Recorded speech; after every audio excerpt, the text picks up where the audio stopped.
Welcome to our program on Kardec Radio.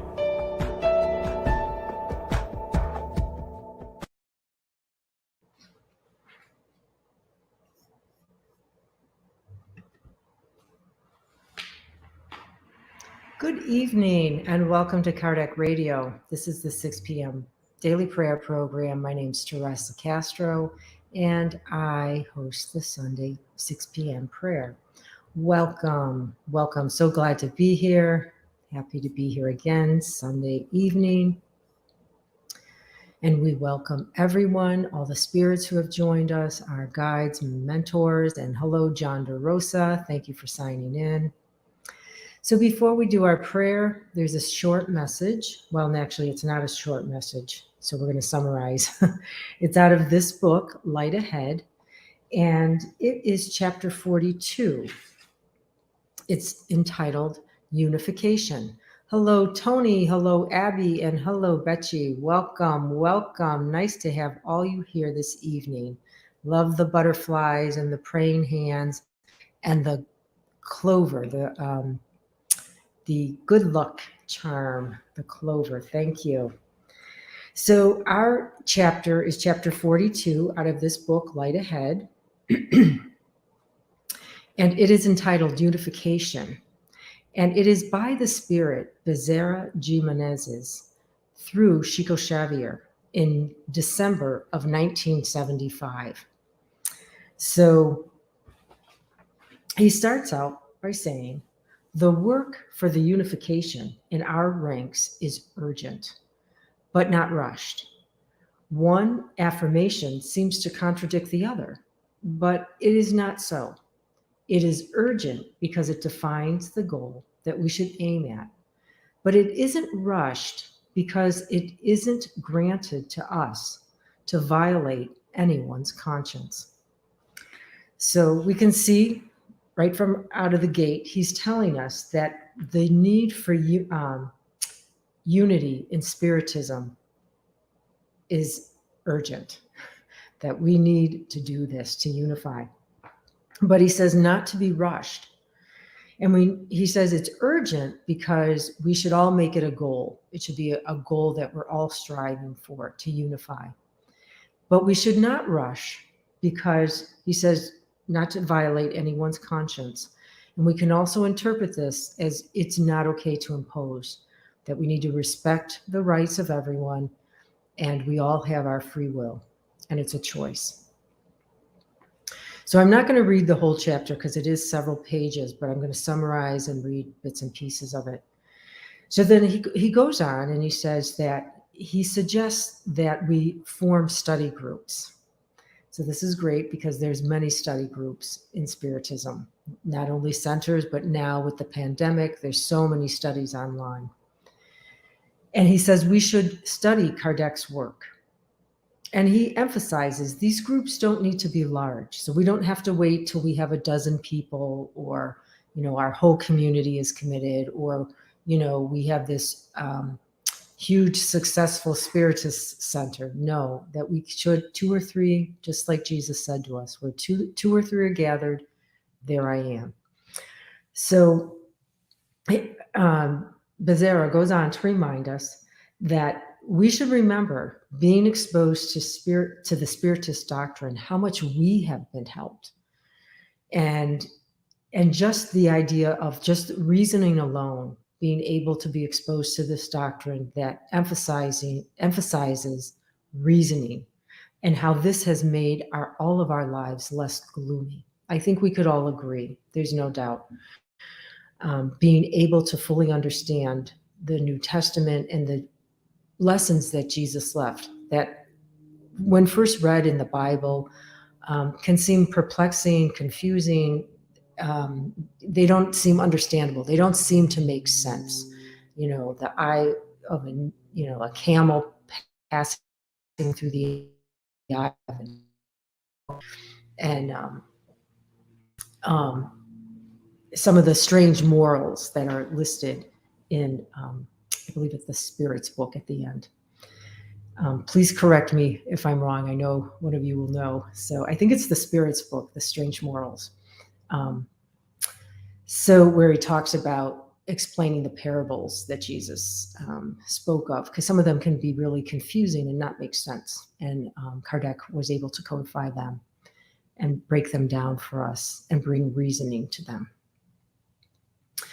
So then Bezerra goes on to compare the doctrine to a large city. And he says, just like you find in any city, all the workers are essential. So too in Spiritism.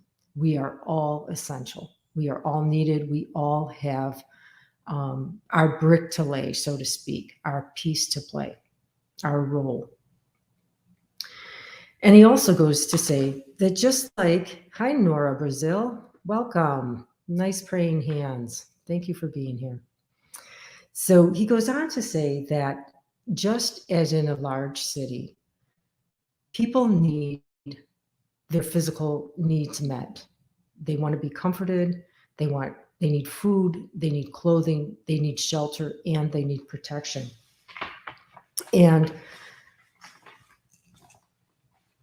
And he says this is so for us in the Spiritist doctrine as well. We have these same needs. And he says, but we should also remember that light and how important light has been to humankind. And he goes to describe when we were cave dwellers, right? Rubbing the sticks together with friction to get fire. And then we had fires in our log cabins, fireplaces. And then the torch, which lit our roads, flames fueled by resin, the oil lamp, and even now electricity, which he says with its glaring radiance. So we know what he's speaking of, right? He's speaking of the Spirit and our own illumination.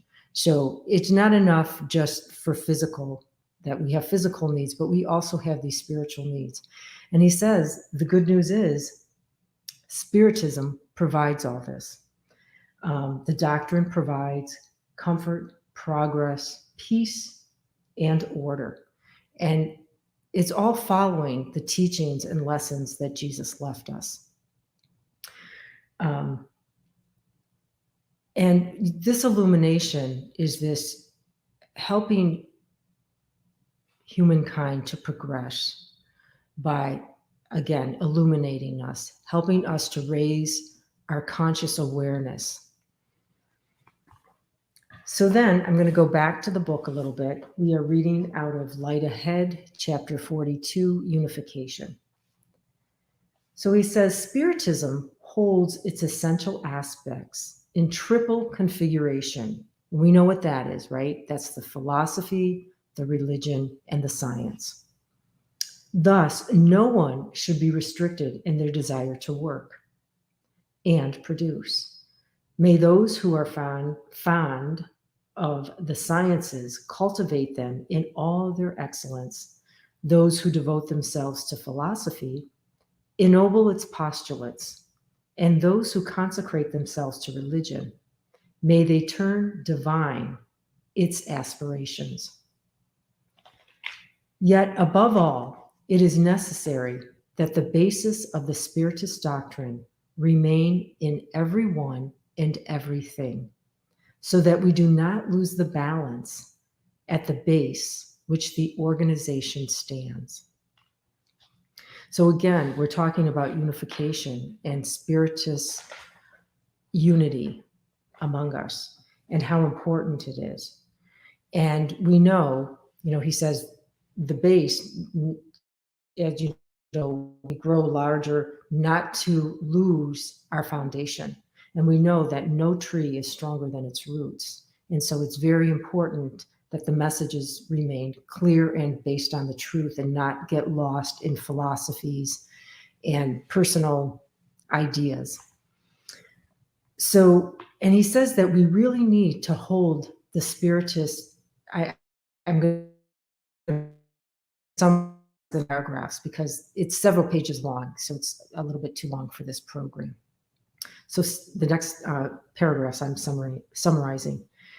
He says that we need to hold the Spiritist doctrine in high regards and honor it. He says, otherwise, we can become strangers to each other. And what does he mean by that? We don't practice it. We have a bunch of readings or, books we read from, but no one lives it. And so we don't really recognize each other. He says also, or we become frozen in rules and regulations, right? And so we just have these formalities. Like we see so many religions today. People do a practice once a week and they do it for an hour or whatever, and then they leave the building and then it's all done. And we know that Spiritism is how we live our lives. It's not about rambling off facts and philosophizing, but it is rational faith, and it is a practice living as our guide and model exemplified for us, just as Jesus did. So with forgiveness, benevolence, charity. And we also know what happens when something becomes stagnant. There's no inflow, there's no outflow. So it becomes idle and there's no progress. Also, he says, not only that, we make ourselves vulnerable to inferior planes. So then we open up to these negative influences. And then he says, lo and behold, we're distanced from the truth. So he gives a lot of hope, because he says Spiritism has the moral strength to do this, because we are not concerned with money and titles. So we don't have these other distractions. He says also, as a part of this moral strength, is the idea that we have this knowledge that not only Kardec codified, but also through the spirit communications of the information we've been given directly by the spirits. And it really, so we have this great treasure, and how we can bring so much consolation to other people and to ourselves. Because Spiritism helps to unravel this mystery and the superstition and all these kind of rituals that so many religions have been based on for years that really don't make sense. And why, why these certain superstitions were developed, the burning hell, eternal suffering, to scare people. And it doesn't work. So we are so blessed to have this Spiritist doctrine, and he's reminding us. And the other thing he emphasizes is it's not enough to proclaim and disseminate, even with conviction, the doctrine. He says, but we need to practice it. We need to live it. We need to be examples of the doctrine we live by. And that's what is most persuasive and most helping people to understand it and even want it, because they see it working in the lives of others. So then I'm going to go back to the book, because there's a couple beautiful paragraphs, I think, that he writes here, and I think it's worth reading. We speak of trials and sufferings, yet we have no other ways to ensure the victory of truth and love on earth. No one edifies without love. No one loves without tears.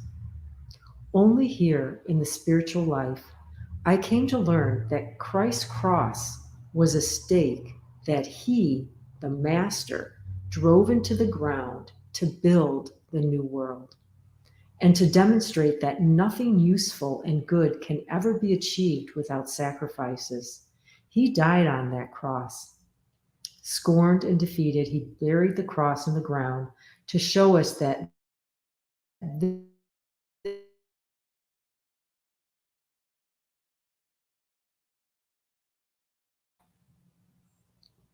I think I might have cut out there for a minute, so I'll just read that last sentence. Scorned and defeated, he buried the cross in the ground to show us that this is our way, the way of someone who builds upward, of someone who glances the continents from high above. It is indispensable that Spiritism remains exactly as it was conveyed to Allan Kardec by the divine messengers. That is, without political compromises, without religious professionalism, without degrading personalisms, and without burning desires to conquest brief earthly powers. So he's giving us the heads up. These are the things that can really destroy this beautiful treasure we have. He says, in every temple, the strongest should be the shield for the weak. The most enlightened should be a light for the least educated. And the sufferer should always be the most protected and the most helped. May the greatest be those who put themselves at the service of all, according to the words of the Divine Master. Let us move forward, seeking the inspiration of the Lord. Bezerra de Menezes. This was December 1975. So it's a little bit of a lengthy reading, but so much information and wise words and good directions he delivers to us, reminding us that we only need to practice with what is put in our lap on a daily basis, what we face in our day. We don't need to go out there looking for crowds or gather up 10 people to talk about Spiritism. No, it's that coworker, it's that neighbor, it's someone I'm having a conversation with on the phone. And it's also by how we live our lives. What are our actions? What do we do? What's our behavior? So I think it's a beautiful story. It's a message. It's not really a story, but it is a beautiful story, how he describes Christ and the cross in the ground and, making the new world and making, that stake into the new world. I think that's beautiful. And so, Christ started, and it's for us to carry through with the message, the teachings, the lessons he left for us. Very nice. Okay, so if you would all join me in this prayer that we are honoring at 6 p.m. every day. So, Mother, Father, God, we are so blessed, and with a heart full of gratitude, our thoughts elevated, we reach toward you with thank you so much for this beautiful Spiritist doctrine that we have been so blessed to receive. And let us remember the responsibility we bear in receiving this doctrine is to give it away just as it has been given to us. And it is only in following Jesus' teaching that we should share and do unto others as we would like others to do unto us. And if we were without this doctrine, wouldn't we want it? We thank you. We are so blessed with this sacred life, this opportunity to be on earth, to assist in the transition by improving ourselves, helping one another. We take a moment to send blessings of hope, courage, and resignation to spirits who are suffering, whether in the body or in spirit. And we know with certainty that this divine love and light is able to reach all corners of the earth, softening the most bitter heart, the most dense evil.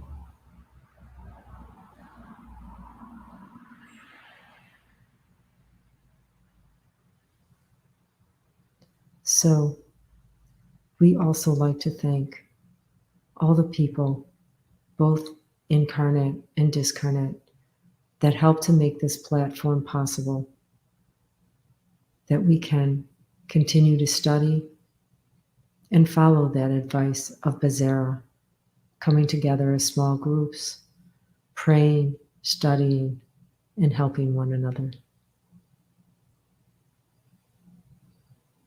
So let us go forward into our week as beacons of light, light that shines through us, sharing the Spiritist doctrine and helping to enlighten just one more soul. With a blessing, your protection, we ask permission to close this prayer session, and so be it. And so it is, my friends. So let us be unified and think about that when we feel times are difficult, when we don't understand, when we're uncertain, when we're fearful. Let us just remember the Spiritist doctrine and all the certainty it provides for us.